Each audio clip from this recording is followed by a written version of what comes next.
Pronto, agora sim estamos gravando. Boa noite a todos, sejam todos muito bem-vindos. Boa noite, que bom que estão todos aqui hoje, de novo, para mais um encontro que a gente deve estar na 4 mais 4, lá pela quase 20ª aula, né?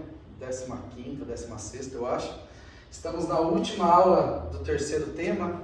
A próxima aula é prática, e normalmente a aula prática, né, eu sempre convido todo mundo a vir, porque é uma aula que a gente não grava, porque é muito difícil para assistir, né? Na verdade, a gente pega um resumo do que a gente falou durante as 4 aulas daquele tema e faz algum exercício prático, né? Então é muito bom, e para o próximo tem que vir bastante gente. Vai precisar de gente para essa última prática que a gente tem pela frente. Então, assim, como a gente começa todas as aulas, é sempre muito importante deixar isso claro. Nosso objetivo aqui é transmitir, né, dividir um pouco dessa prática, desse conhecimento, desse aprendizado. Não é nenhum objetivo de desenvolver uma verdade absoluta sobre a Umbanda, né, algo que seja, né, como se a gente estivesse invalidando qualquer outro tipo de forma, né? A Umbanda, na sua transformação, a gente viu isso lá no ser Umbanda, né? Esse organismo vivo em transformação o tempo todo. Naturalmente, o nosso objetivo aqui é dividir as práticas do que acontece aqui no nosso chão, porque afinal, né, todo ponto de vista, ele é só a vista de um ponto, né? Então, o que a gente traz aqui no dia a dia, no nosso exercício, acaba sendo o que a gente vê aqui através dos nossos olhos, através dos olhos dos nossos guias, através da prática, de todas as pessoas que vêm aqui, dividem o momento com a gente, as pessoas que trazem as suas histórias, né, a sua ancestralidade para dentro do chão, e que contribuindo, que tudo junto, né, toda essa comunidade forma o que nós somos, né? Então, isso é bem, bem importante para a gente.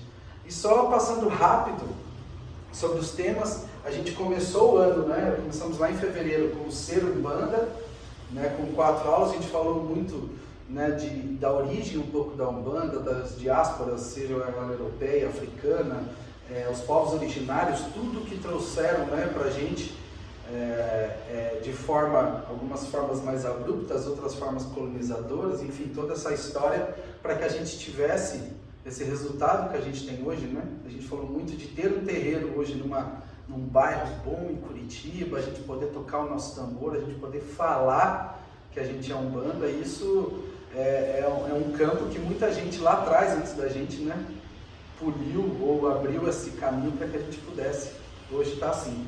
Aí a gente falou sobre chão de terreiro, falamos principalmente o terreiro que nós somos, né? O terreiro que, como a gente trata os nossos espaços, a nossa casa, é muito reflexo de como a gente trata a nossa vida. Então isso é bem importante. E a gente entrou em Orixás e 7 linhas da vida, que é uma explicação um pouco, né, da palavra que a gente traz, o significado, muitas palavras bantus, muitas palavras de origem quimbundo, muitas coisas que a gente fala no dia a dia, muitas vezes o que será que é, né? Então a gente trouxe um pouco, lógico, o objetivo não é também fazer um glossário, né, para que a gente pegue a tradução, mas muito mais o significado, né, o que significa para a gente aqui dentro do nosso chão.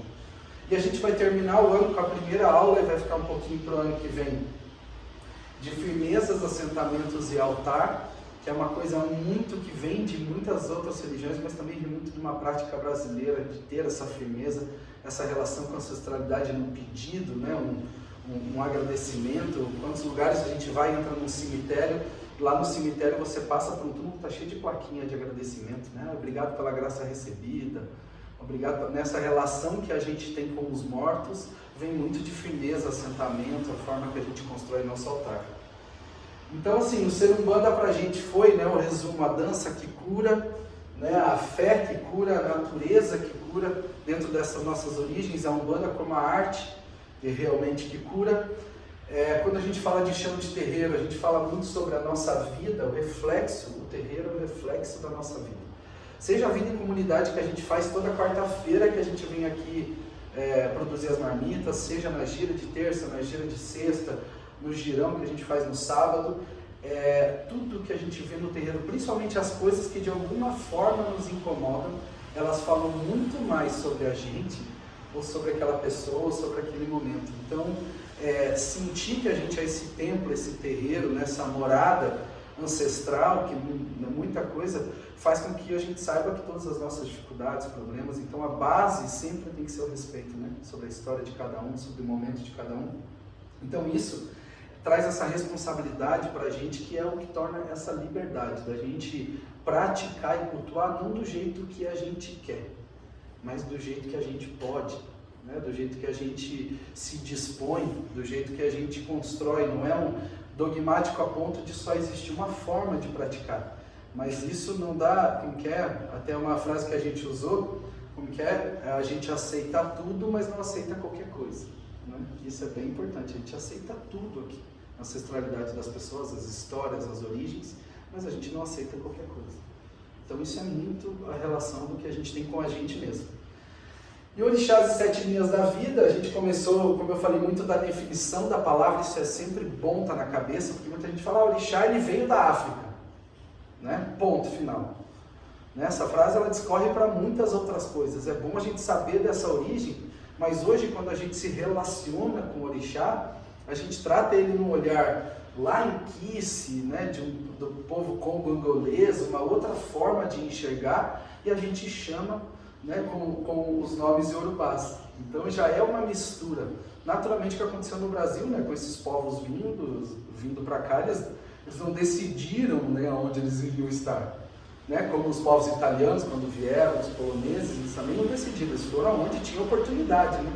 Então isso tudo se misturou para eles estarem no mesmo lugar, eles começaram a praticar as fés, né, ou as religiões da forma deles, e misturando com o que já acontecia aqui, ou as coisas que começaram a nascer a partir disso, né? Quando a gente fala dos catimbós, e a gente falou muito lá na época da origem sobre a Umbanda, como será que a Umbanda está fazendo mesmo agora, semana que vem, não, na outra, né, dia 15 de novembro, será que ela está fazendo centro e alguma coisa? Né? Será que é isso mesmo? Será que foi Zélio Fernando de Moraes, dentro de um terreiro espírita, que criou a Umbanda? Né? Então, assim, essa conversa que a gente sempre tem para trazer, ou será que um toré de caboclo que acontecia no Espírito Santo, né? Ou a gente fala do catimbó, quando vai para Pernambuco, coisa que já tem registros anteriores a isso. E que quando a gente fala que eram pessoas que entravam em transe para atender a comunidade, né? Será que isso já não poderia ser alguma coisa? Ou será um nome, né? Porque o nome Umbanda, ele já é da linha Quimbundu de muito tempo, né? Era o Quimbanda praticava Umbanda dentro dessas comunidades. Então isso é muito claro que a gente, quando fala aqui, a gente fala de orixás na Umbanda. Porque a gente não vai entrar na discussão, poxa, mas o orixá, ele tem aquela quizila, ou o orixá, ele está bravo comigo, eu tenho que fazer entrega toda semana, será que eu vou deitar para santo? A gente acaba trazendo nesse discurso muita coisa que faz parte do candomblé, que é uma outra religião, né? Uma outra crença, uma outra forma de enxergar, né? Também uma religião de matriz africana que veio para o Brasil, mas uma religião brasileira. Não existe candomblé na África, né? Eu vou lá para a África praticar o candomblé é daqui. Eles, né, a busca deles é realmente permanecer e perpetuar a prática que veio da África, mas mesmo assim o sincretismo ele é natural, né? Ele é natural, a mistura ele é natural. Então isso é bem importante. E esse eu acho que é o slide desse ponto. Então a gente veio construindo uma conversa sobre orixá, a gente falou um pouco da origem da palavra, falamos um pouco sobre quais eram os orixás que a gente se relaciona aqui na casa, né? Na penúltima aula, a gente entrou nos 7 orixás. Mas só existe 7 orixás? Eu vi um terreiro que tem 14, no outro tem 21, eu vi falar que tem 200.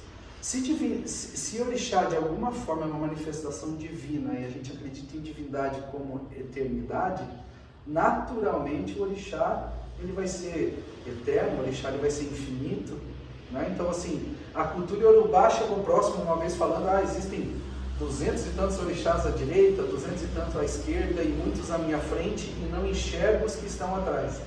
Então, para mostrar o quanto eles são infinitos, né? A gente falou muito isso na segunda aula e é uma opção nossa aqui do terreiro escolher.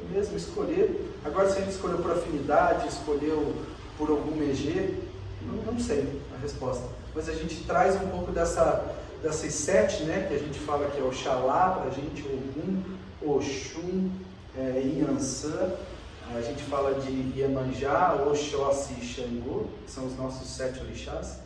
né, que hoje fazem parte do nosso altar em sincretismo, ainda com imagens católicas, mas são os orixás que a gente se relaciona. E o que cada um tem como papel principal, né? Não é um acionamento, como se fosse uma relação de troca, mas a gente entender como a gente enxerga, né? Quando a gente fala de Oxalá como a criação, ele traz, né, a criação de soluções, a criação de novos momentos, a criação da vida, né? A criação do movimento com a vida. Quando a gente traz o Ogum, sendo aquela, né, abertura de caminhos, né? O Ogum como aquela força que traz, né, novas possibilidades, né? O pai da tecnologia, né? Traz muito essa força, tudo que é de tecnológico faz parte, né, da força de Ogum. Quando a gente vai para Oxum, a gente fala da prosperidade de Oxum como o ouro, né, o amarelo absoluto, aquela coisa que o bem, né, ou o patrimônio, ou que é o valor mais importante é o amor, né? Então ela traz muito amor nessa prática, ligada com a gente aqui na nossa casa, muito ligado às crianças, muito ligado, né, à formação. Então quando a gente fala de Iemanjá, né, Iabá, a gente fala dela como esse ventre, né, esse acalento, esse conforto, é aquele colo onde a gente não tem mais saída na nossa vida, a gente já tentou todas as possibilidades, não tem caminho, está ligado à emoção, está ligado àquele momento que parece que a gente teve que praticamente morrer, né, para aceitar ajuda, que a gente precisava de ajuda. E então Iemanjá vem nesse momento de não há julgamento para isso, né? Oxóssi vem no aprendizado, Oxóssi vem no conhecimento, é o dono da sabedoria absoluta, né? Do equilíbrio do conhecimento com a prática. Não adianta encher a sua cabeça de informação e, né, vir para o terreiro, nossa, eu sou o melhor médium, nossa, gira, é filho da casa, e faz tudo e sai da porta para fora, continua praticando as mesmas coisas na sua vida, tratando as pessoas da mesma forma, com a mesma indiferença ou com a mesma falta de respeito. Não adianta, né? Não adianta a gente ser. Então o Oxóssi, ele é esse conhecimento prático na sua forma mais essencial, né? mais natural. E aí a gente vai para Xangô para a gente é aquela justiça, uma justiça não só lá, né, do juiz batendo o martelinho, porque é fácil, eu quero justiça, meu pai, mas, né, merecimento, né, um merecimento. Xangô como o rei, né, de Oió, como a gente escuta nos Itãs, que é uma história de quem traz para si a prática da justiça, né? Ele entende na prática os dois lados, ele sofre os dois lados para que ele possa ter, e é para quem a gente ajoelha para pedir uma lei, principalmente quando a gente erra, né? Quando a gente desanda, porque todo mundo erra, nós somos seres humanos, né? A gente ajoelha para Xangô pedindo a justiça do perdão, pedindo a justiça do se perdoar, né? Então, para a gente é muito ligado a isso. A gente também cultua aqui Exu e Pombogira como divindade, da mesma forma, mas eles são orixás. Também para a cultura iorubá, Exu é um orixá, né? Exu é orixá, é o primeiro orixá, na verdade, que morou por 16 anos junto com Oxalá, né, nos Itãs, e acompanhou toda a criação da humanidade, né? Então, Exu, e ele teve o cargo de ficar na encruzilhada antes da casa de Oxalá, para que todo mundo que passasse para ir para a casa de Oxalá tivesse que antes passar por Exu, e tinha que sempre levar um presente, né? Uma entrega. Aí a gente faz analogia lá com os 3 reis magos, né? Vem tantos Itãs que trazem esse relacionamento de você trazer o teu melhor, né? De você trazer a tua relação, a tua entrega da melhor forma. Então Exu traz muito isso, né? Como eu quero movimentar, eu quero ir na criação, que é Oxalá, eu quero criar novas possibilidades, mas o quanto você está disposto ou é só da boca para fora, né? Então parece que tem essa cancela de Exu antes para saber o quanto a gente está comprometido. Não é com Exu, não é com a gente mesmo, com aquela vontade. Se ela é só um sonho, se é só um pensamento, se é só um vento que passa pelas nossas cabeças, ou é realmente algo que a gente quer colocar no chão, a gente quer pisar, quer realizar, quer errar, quer acontecer. Então vem muito disso. Então quando a gente fala, na verdade, da definição de Oxalá e a gente entra nessa parte de criação, hoje o nosso tema a gente vai falar muito de Deus, né? Nossa, Deus, olha que legal. As pessoas falam, mas Deus ferrou. como é que a gente vai explicar esse negócio, né? Como que a gente vai explicar a palavra que nasce justamente do ser inexplicável, né? A definição da palavra Deus e tantas palavras, né? Quando a gente vai para a escrita hebraica, eram mais de 75, eu acho, nomes diferentes para classificar Deus. E o principal era Adonai, justamente o impronunciável, porque não tinha. Aí, naturalmente, essa relação com a criação do mundo como um todo, a gente fala, poxa, existe uma inteligência, né, uma inteligência superior, alguma coisa que montou esse Lego todo, e aí todas as religiões foram atrás, né, e vão atrás de criar a sua relação com isso, a sua explicação, a sua história, a sua mitologia, o seu Itã, né, no caso de religiões de origem de matriz africana. Então todas essas histórias é para a gente tentar explicar o inexplicável, né? Explicar o inexplicável. Então quando a gente trazendo já para teogonia de Umbanda, que é a explicação da criação, né? Quando a gente fala de teogonia, como é que explica a origem das coisas, né? E tudo nasce, parte desse ponto de Deus. Poxa, o que Deus fez? Foi lá, ou Olorum falou para isso na mitologia Yorubá, falou para Oxalá, você tem a responsabilidade agora de criar os seres humanos. Ele foi lá criar, né? Será que ele criou com barro? O que ele foi fazendo, né? Então, assim, Deus sempre teve esse papel, e a palavra vem, né? A palavra Deus acaba vindo, né? Hoje muito forte dentro do cristianismo como um todo, né? E o primeiro desdobramento, e aí naturalmente as primeiras interpretações, porque as maiores religiões do mundo, elas se consideravam monoteístas, né? Religiões que, poxa, não, só existe um Deus, não existe mais de um. Essa coisa de ficar com, Oxalá é Deus, Ogum é Deus, o Deus das matas, o Deus daquilo, o Deus da natureza, essa coisa é politeísmo, e o mundo inteiro sempre polemizou muito isso, né? E sempre olhou religiões politeístas de uma forma pejorativa, né? De uma forma pejorativa, de, poxa, como assim vários deuses? Né? Deus só tem um. E isso para a nossa cultura aqui ocidental, você falar de vários deuses, eu percebo na cara de vocês, já pergunto, como assim vários deuses? Né? Para a gente já é uma realidade diferente. Como assim vários deuses? Como assim? Existem religiões que são, né, politeístas, mas na interpretação dos tempos, nas novas literaturas, e vou muito atrás disso para explicar as religiões que entendem muito mais o desdobramento ou as qualidades, né? As qualidades divinas, porque explicar Deus, como eu me relaciono com o Criador de tudo, né? Onde que está esse Deus? A gente costuma de olhar para cima, né? Ele está no céu, será que ele está no inferno? Será que ele está no mar? E esse questionamento durante todo o tempo fez com que, de alguma forma, fosse tangibilizada essa relação, né? Ela ganhasse algumas características. Naturalmente, quando se observava a natureza, observava o fogo, observava uma planta crescendo, o movimento das águas, falava, como que essa água mexe sozinha? Como que essa planta, essa água aqui, ela está natural, ninguém fez nada. Só pode ter sido Deus, né? Essa força invisível. Mas esse é o Deus das plantas. Aí começou a ganhar nome, tanto que se a gente entrar na tradução Yorubá dos nomes dos orixás, é basicamente isso. Oxóssi. Oxóssi, divindade da natureza. E Ipsis literis mesmo, sabe? Uma relação direta, porque é a forma deles olharem. Então, dentro da Umbanda, dentro dessa teogonia, a gente chama muito Deus. Eu escuto muito isso dos guias, eu tenho costume, eu rezo para Deus muitas vezes, a minha forma de me relacionar, né? Mas a gente escuta muito das entidades o Criador, né? O Criador de tudo, né? O Criador de tudo, inclusive dele mesmo, né? O Criador de todas as coisas.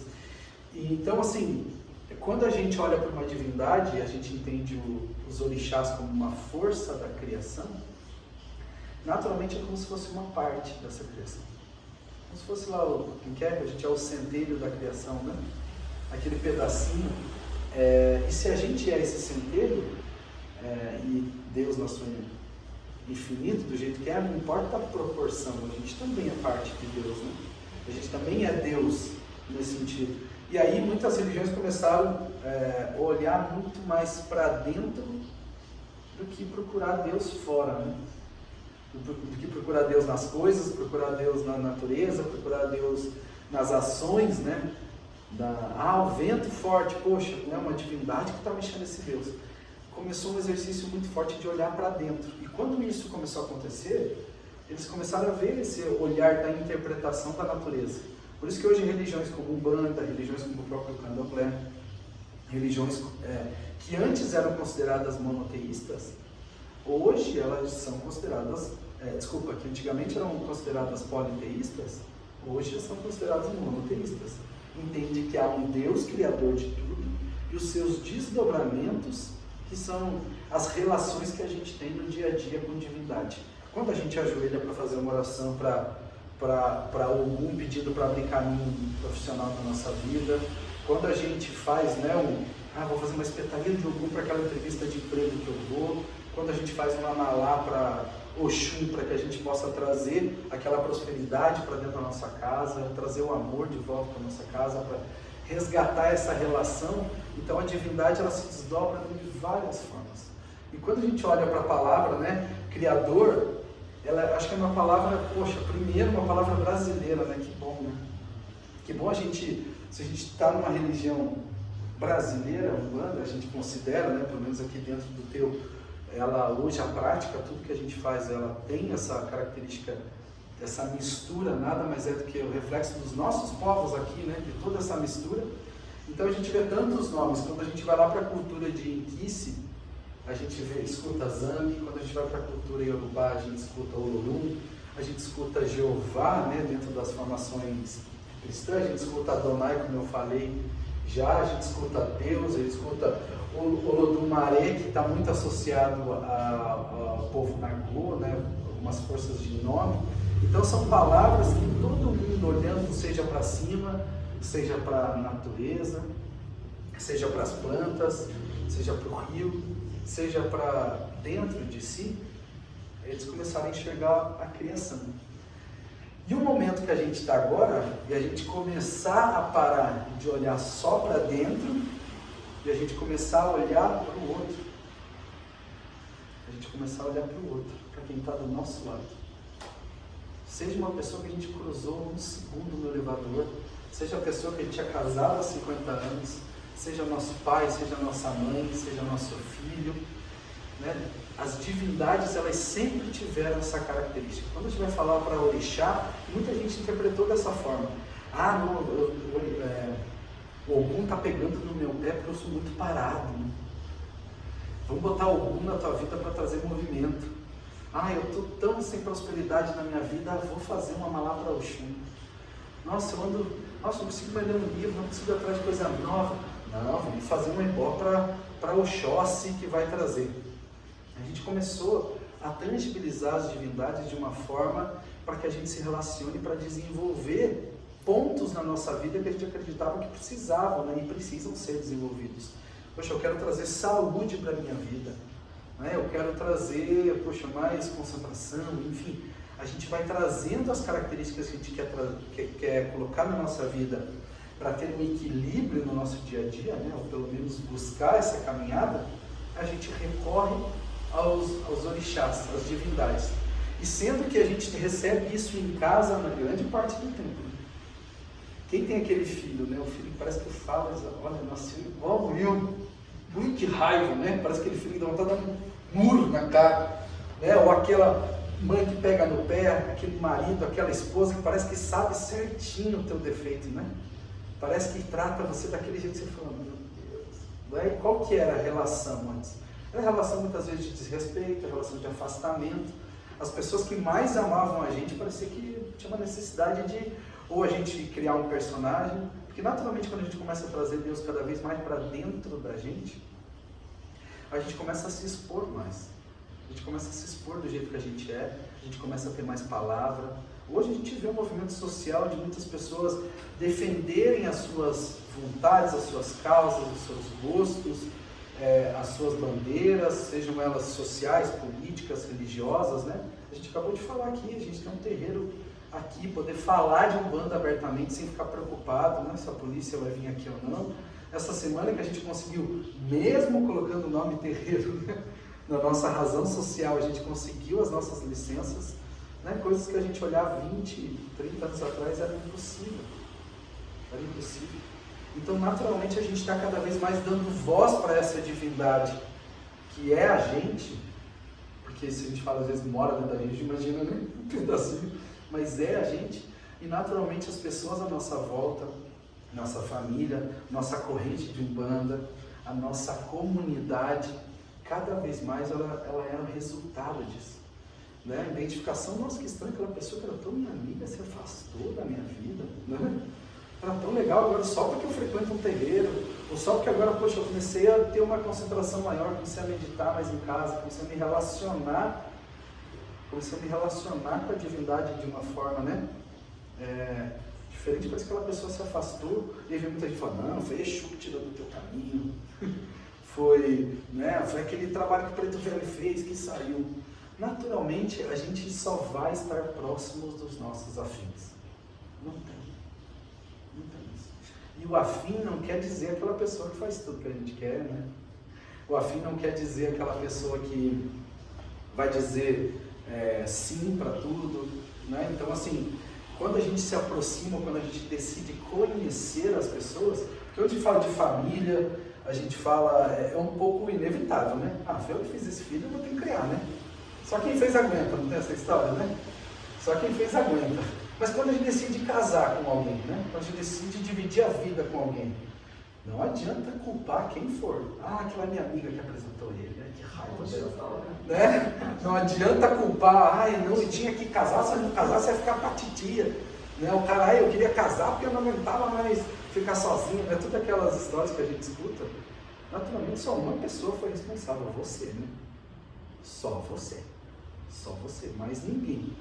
Né? Poxa, lógico, que bom que a gente está falando de uma era, né? A gente falou de muito tempo de casamentos, né, arranjados, ainda existem regiões do mundo que, né, a pessoa conhece o marido no dia do casamento, e a gente vê hoje muitas revoluções acontecendo, né, de mulheres em outros países que têm culturas, né, dessa falta de respeito, de diminuição da vontade, né, colocar a mulher num lugar subalterno ao homem, né? Hoje a gente vê um movimento social muito forte disso, porque nada mais é do que parece que essa voz aqui de dentro, que a gente começou a olhar para ela está começando de alguma forma a querer encontrar o seu espaço, está começando de alguma forma a destacar ou colocar em evidência quem nós somos para a gente mesmo. E esse exercício não é um exercício fácil, né? Quantas meditações, quantas coisas a gente faz aqui no terreiro para que a gente faz essa viagem pessoal dentro da gente mesmo e a gente encontra coisas que nem a gente acreditava, né?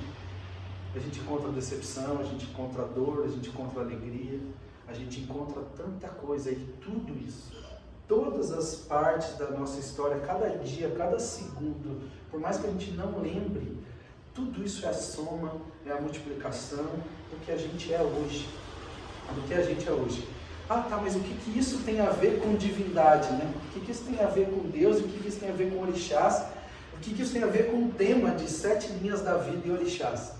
Porque justamente hoje, a gente traz essa relação, e eu fiz, né, na última aula, eu pedi que todo mundo fizesse esse exercício, algumas pessoas, menos do que eu esperava, mas muito mais do que eu precisava, dividiram, né, a experiência de como é se relacionar com a divindade. Eu fiz essa pergunta aqui para todo mundo, falei, como você se relaciona com a sua divindade? Como você se relaciona com Deus, com o Criador, com Jeová, com o Olorum? Como que você se relaciona?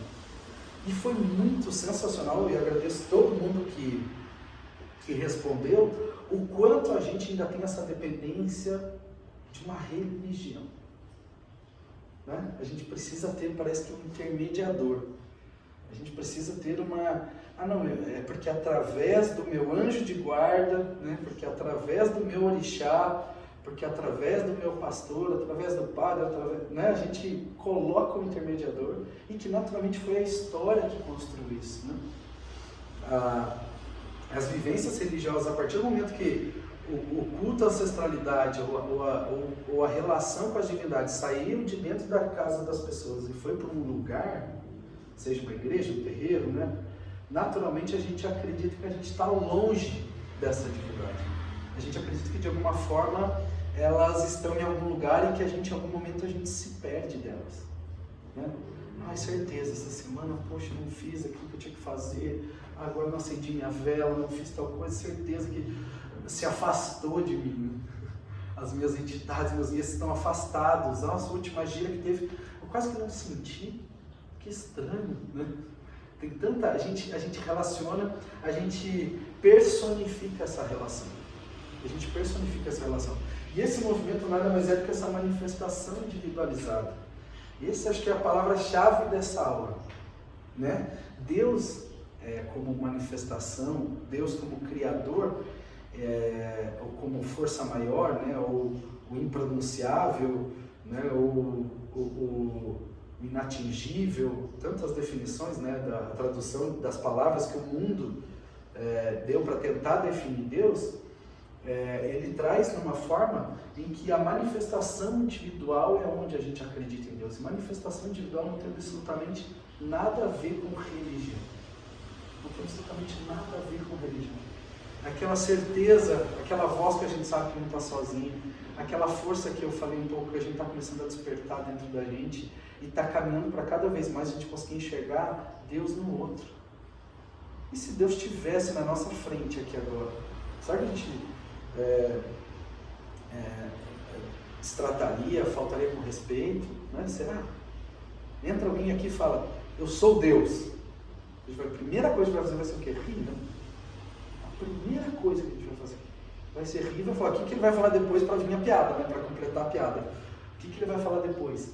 A gente ainda está nessa fase de tentar ainda colocar Deus em algum lugar.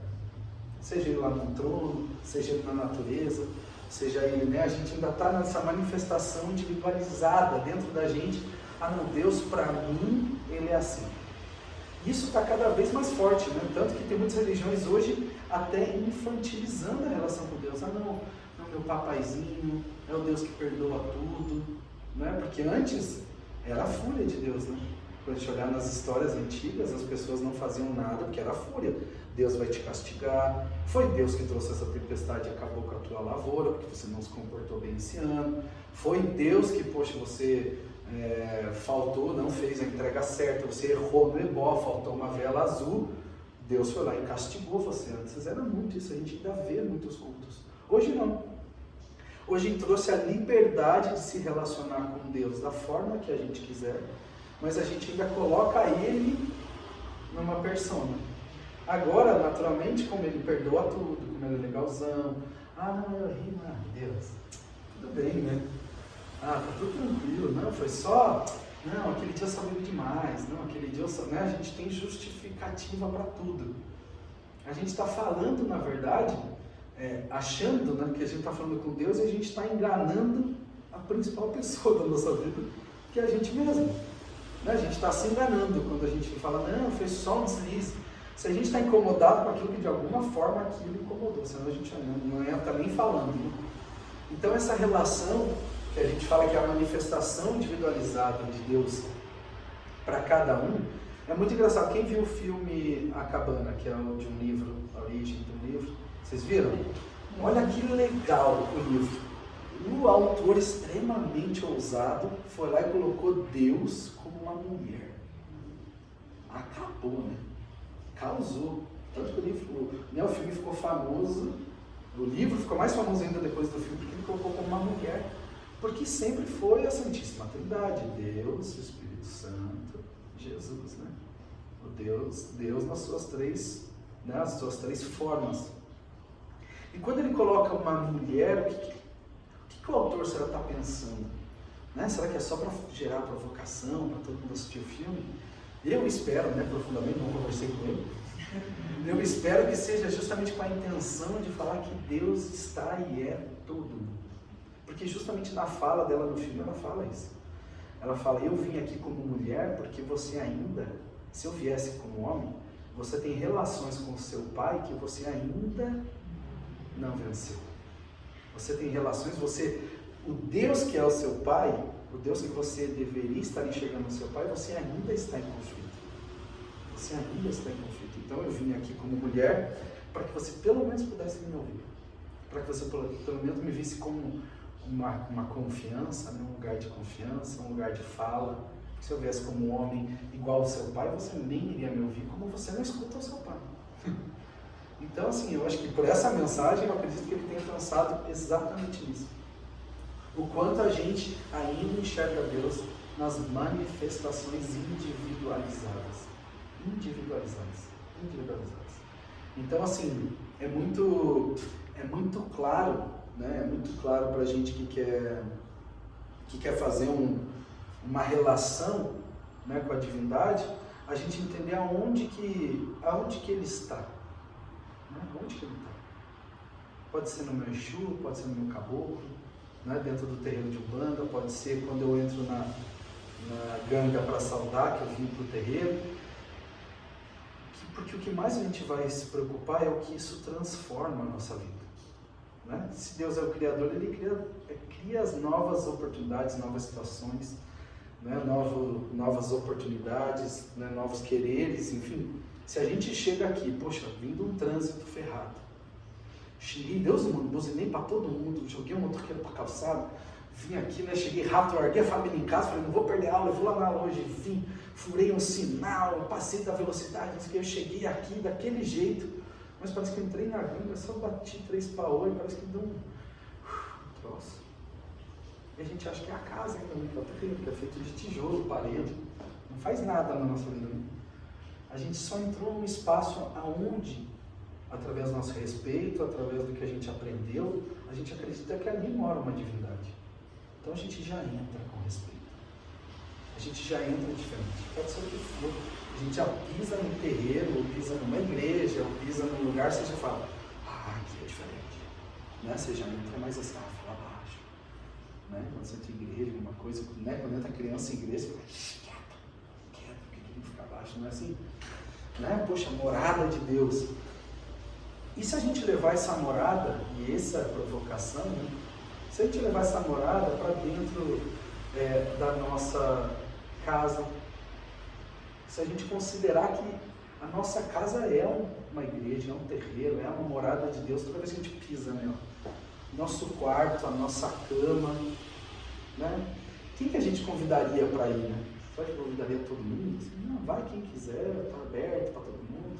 Ou será que a gente selecionaria, né? Não, não quero esse tipo de companhia dentro da minha casa, porque, poxa, Deus mora na minha casa. E se a gente falasse que Deus mora dentro de cada um da gente, né? Se Deus mora em quem a gente olha no olho do lado.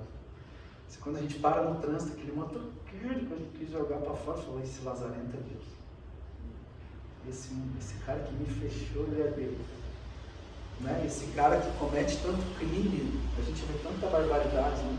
Hoje na sociedade, seja desde feminicídio que a gente combate aqui de uma forma muito forte, seja assalto, seja o que for, seja aquele político que a gente não gosta, né? Que a gente aproveitou tanto, xingou tanto, né?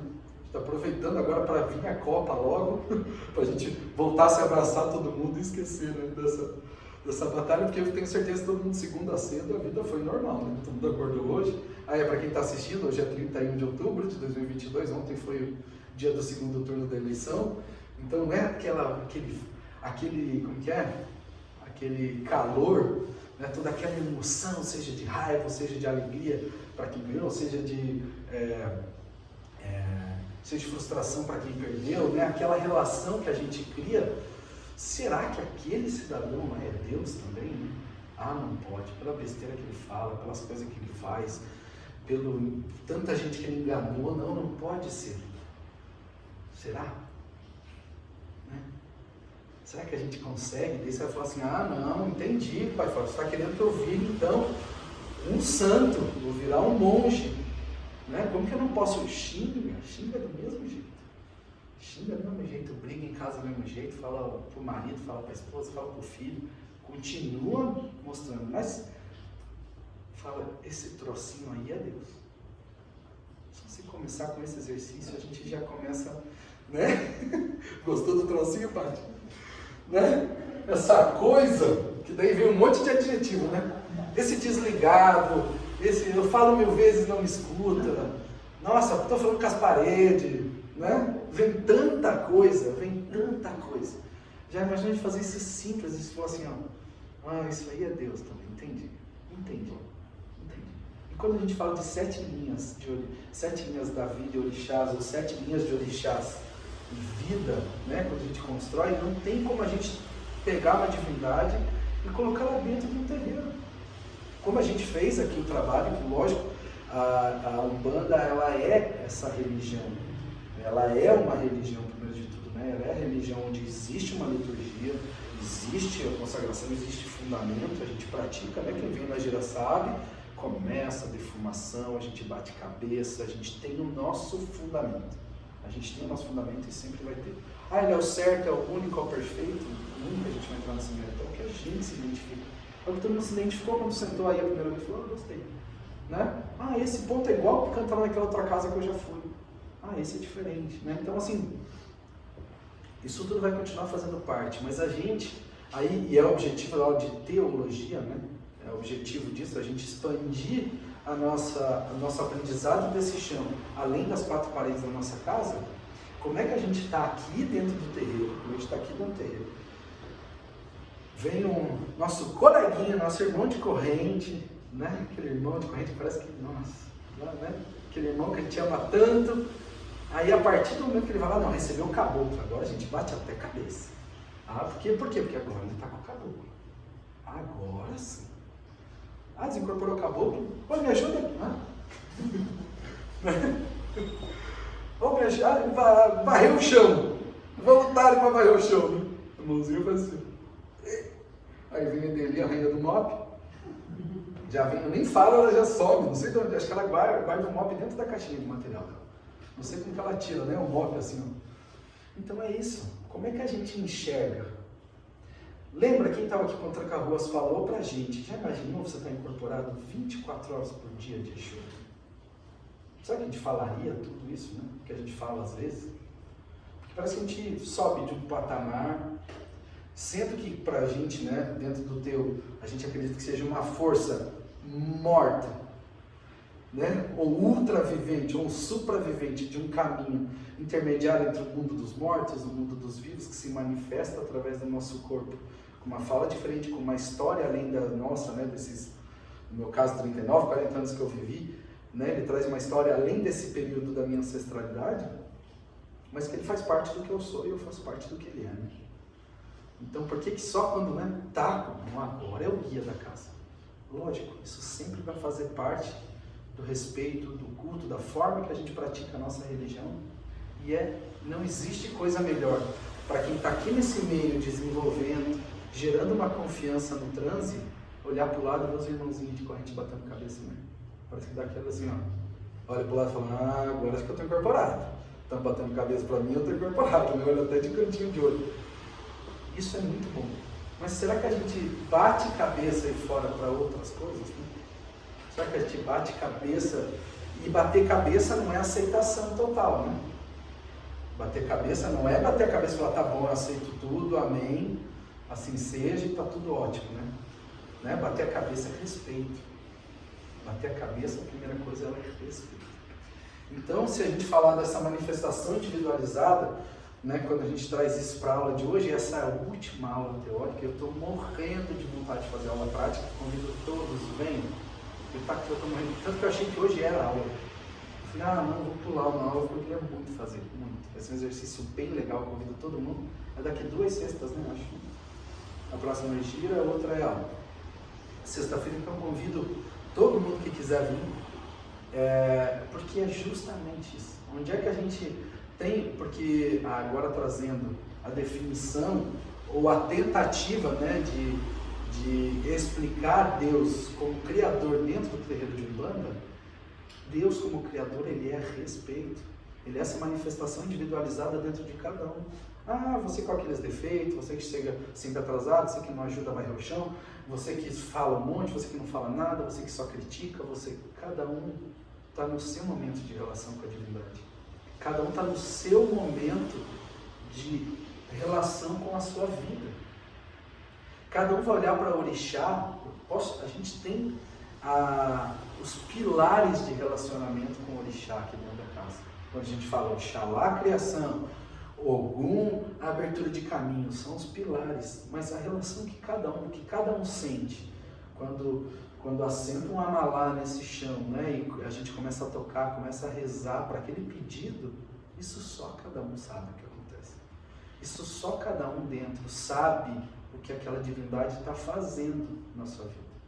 O que está transformando. Porque se não transformar, se ela continuar sentada no trono, se ela continuar no lugar de afastamento, aí o criador de Umbanda já não faz muito sentido. Tá? Ele já não faz muito sentido. Se ele é o criador, se ele faz parte de tudo, eu faço parte de tudo, a gente faz parte de tudo, a gente é tudo também ao mesmo tempo. Faz sentido? Muita viagem? Muita viagem? Então é isso, para concluir essa aula de hoje. Viu? Será que é uma conclusão já? Será que não existe conclusão para esse assunto? Eu sempre tenho uma frase que ela é muito boa. Eu adoro essa frase. Porque eu gosto muito de tentar assimilar conhecimento através de itãs, através de histórias, né, através de mitologia, seja uma mitologia grega, se a gente consegue olhar com um olhinho mais hermético, olhinho mais de fora, sem querer, né, definir tudo, colocar em caixinha, a gente aprende muita coisa através dessas histórias. E quando a gente fala do rio a caminho do mar, é o quanto esse movimento da vida, né, a gente é um rio a caminho de um mar infinito, que a gente não tem ideia desse tamanho. Tudo que a gente enxerga hoje é margem. Tudo que a gente enxerga hoje é um pedaço de terra, que a gente consegue passar o olho na velocidade que a gente decide que o nosso rio anda. E quem estava aí nessas últimas semanas, a gente ouviu uma que está mudando a minha vida de Tranca-Rosa, e tem que mudar, né? Porque o objetivo dele é esse, falar que todo mundo, né? Todo mundo agora quer acelerar, quer andar na quinta marcha. Ele falou, não, eu ando a minha vida na marcha ré. Né? Nossa, mas andar para trás? Ele falou, não, eu vou de marchinha ré, eu presto atenção em tudo que acontece à minha volta eu estou de olho, porque eu não quero bater o carro, né? Todo mundo, quem aqui dirige sabe quando vai dar uma ré, para o mundo, né? Baixa o som, se concentra e fala, caramba, eu vou fazer uma ré. Né? Quando é para frente, não está nem vendo o que está acontecendo. Já imaginou sair daqui hoje, todo mundo, vamos de ré para casa? Já imaginou? Vai levar 3, 4 vezes mais o tempo, né? Não vai levar? Né? Poxa, imagina preocupando, não vai achar louco na rua, quem que essa maluca andando aí de ré pela rua? Mas eu tenho certeza que ela vai perguntar assim, você viu, tinha uma casa verde no caminho? Tinha. Quantas ruas foram, quanto tempo deu, quantas quadras? Não, deu 8 quadras. As pessoas sabem de cor, prestou atenção em cada detalhe. Tinha gente na rua? Nossa, quase atropelei alguém. Tem história para contar do caminho todo. Do caminho todo tem história para contar. E isso é um pouco desse rio a caminho do mar. A relação com a divindade, se a gente pudesse, e não é uma definição, né? É um convite. Porque se a gente não define, né, como que eu vou trazer, e por isso que eu pedi para todo mundo que pudesse dividir a sua relação com a divindade, para que a gente pudesse aterrissar pelo menos numa provocação, né? Numa provocação. Para que a gente pudesse sentir esse rio em constante movimento, né? Não estou falando de lago, não estou falando de poça, não estou falando de nada, estou falando de rio. Rio em movimento constante o tempo todo, piscou, perdeu, né? Olhou para o lado, cochilou, perdeu. Então, assim, aquela coisa de estar atento, mas atento a só o que a gente consegue ver. E a gente vê o quê? Quem aqui gosta de andar de barco, já andou? Cara, a gente vê o quê? 1 metro, 2, 5, 10 metros no máximo da margem, né? Melhor, quando o campo está bem aberto, a gente vê uns 100 metros, né? Quando é aquelas planícies assim bonitas, a gente vê no máximo. Mas daí já muda a paisagem, entra um monte de planta que não enxerga nem 5 centímetros, né? E a gente está a caminho de algum lugar. E a maior preocupação nossa hoje é ficar assim, ó. Mas como que é esse mar? Lá é gelado? A água vai estar boa? Ela é verdinha? Turva, tem comida lá? Tem comida? Tem onde eu dormir? A gente está pensando já num mar que a gente nem sabe. O rio, ele não tem ideia de quando ele vai desembocar no mar. Ele não tem ideia. Ele só vai. Ele só faz o movimento que ele tem que fazer. Ele só fica atento às margens, ele cuida para que a margem não faça com que o rio se espalhe, né? O trabalho de ter aquela margem, de ter direção, né? O rio ele tem direção. Quem sabe ele não tem destino. Ele sabe que ele está indo para algum lugar infinito, gigante, muito maior do que ele. E o mais interessante é que a partir do momento, imagina, você fez a vida inteira, você batalhou, deixou a margem bonitinha, o rio está lindo, você andou de ré, prestou atenção em tudo para chegar no mar e sumiu. Sumiu. Tudo aquilo que a gente achava que a gente era importante, eu era o melhor do meu trabalho, eu era o melhor do meu terreiro, eu era, nossa, minha família, eu era tudo para chegar no mar e pum. Cadê o rio do mar? E será que o rio deixou de existir? Né? Será que ele deixou de existir? Então a provocação que eu queria trazer hoje, nessa nossa última aula, né, sobre a parte de 7 linhas da vida e orixás, ou 7 linhas de orixás e vida, era muito isso. A gente começou, né, falando sobre a definição de orixás, a gente trouxe a parte de definição das palavras que a gente usa, Ogum, Xangô, isso tudo faz parte dentro do nosso culto. Como é aprendizado do nosso chão, a gente chega aqui, a gente faz as nossas guias de caboclo, né, em cima a partir do orixá que a gente abre lá no nosso roncó, quando a gente joga o obi, essa é filha de Iemanjá. Você sai com a sua guia de Iemanjá, que o teu caboclo traga essa força da natureza para pisar aqui nesse chão, e não que você não seja a filha de todos os orixás. Né? Nós somos filha de Deus, se a gente é filho de Deus, a gente é filho de todos os orixás. Né? A gente é filho do Criador, a gente é o Criador, a gente faz parte. E a mesma coisa quando a gente olha para o filho, né? A gente fala, olha, minha cara, mesmo costume que eu, ó, mesma coisa. Será que é Deus olhando para a gente, né? Olha só, igualzinho. Nossa, teimosa que nem eu. Será?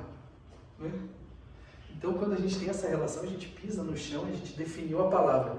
Falamos do lado da origem Yukice, falamos dessa diáspora, né, da africana, porque o orixá está muito relacionado a isso.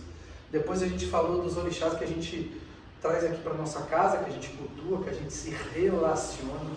Porque a palavra cultuar é muito engraçada, né? Cultuar, a gente já imagina, a gente de joelhinho, altar, e a gente pedindo, ou a gente não se achando merecedor, né?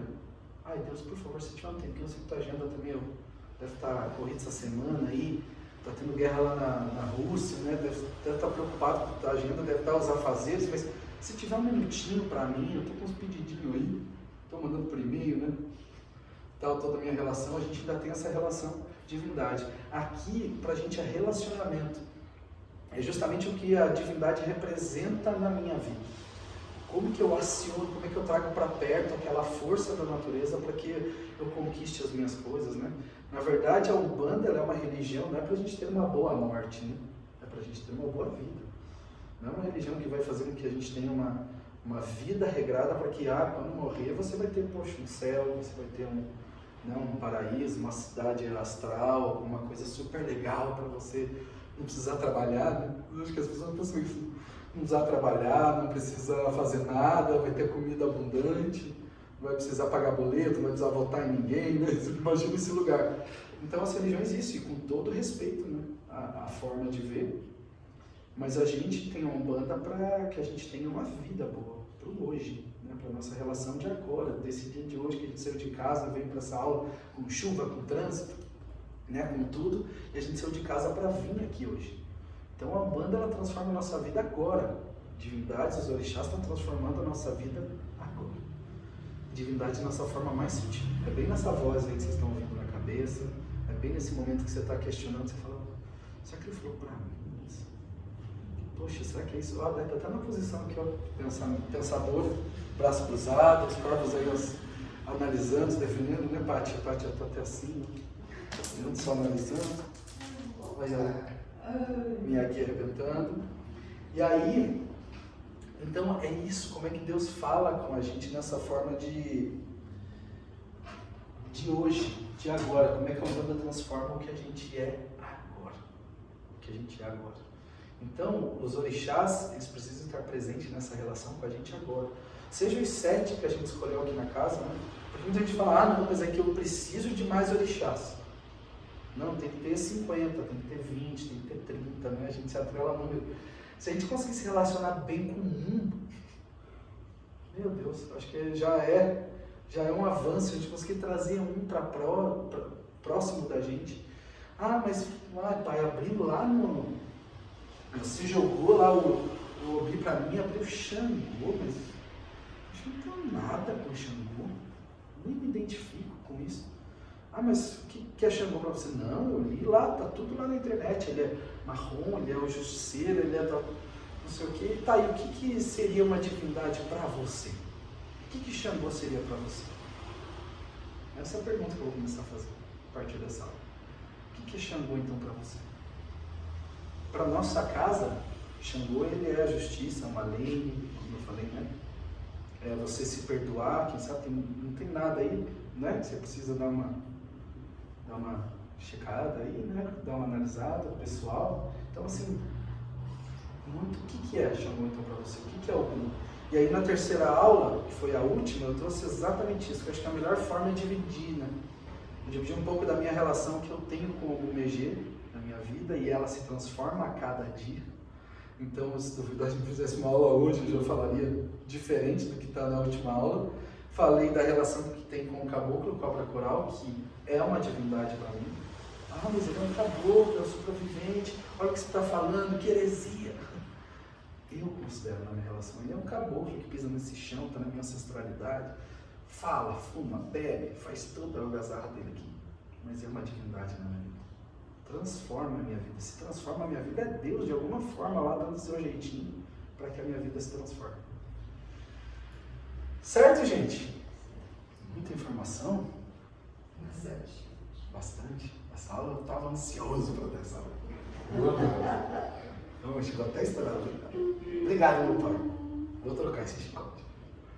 Sabe, do quanto a gente precisa ter essa relação.